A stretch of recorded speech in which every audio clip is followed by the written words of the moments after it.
geleentheid vind om met ons plaaslike talente voor hulle te kom. Dit is baie gewaardeer.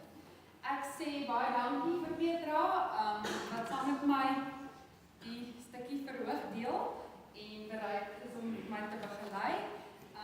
Ons stap al 'n lang pad saam, so dit is extra spesiaal. Ek wil graag vanaand my twee liedere opdra aan almal wat drome het, almal wat gedagtes deel, almal wat vrede wil hê in ons land, almal wat iets het om te deel vir iemand anders, maar ek wil dit extra spesiaal opdra aan Annelies Wit en veral haar familie.